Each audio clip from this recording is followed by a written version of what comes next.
Artis Tamara Bleszynsky diduga menjadi korban penggelapan aset properti. Ia melaporkan kasus itu ke polisi melalui kuasa hukumnya, Johansyah. Laporan tersebut telah terdaftar di Polda Jawa Barat. Melansir Warta Kota, Johansyah mengatakan bahwa kliennya melaporkan 3 orang ke Polda Jawa Barat sejak Desember tahun 2021.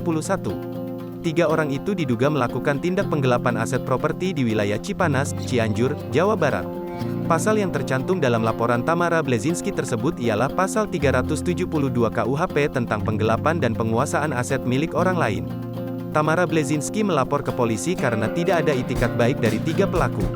Lewat Instagram, Tamara mengucapkan terima kasih kepada pihak yang terima kasih kepada 2 orang hebat yang berdiri di sampingku.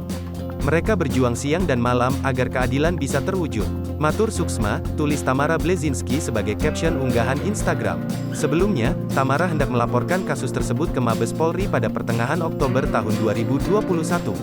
Kala itu Tamara Bleszynsky menyebutkan bahwa dirinya menjadi korban penggelapan dengan kerugian hingga miliaran rupiah. Namun, ia diminta melaporkannya ke Polda Jawa Barat, sesuai lokasi aset propertinya.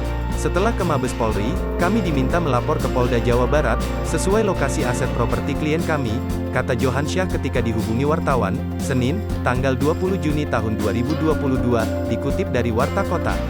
Johansyah menjelaskan bahwa aset yang diduga digelapkan tersebut merupakan warisan dari orang tua Tamara.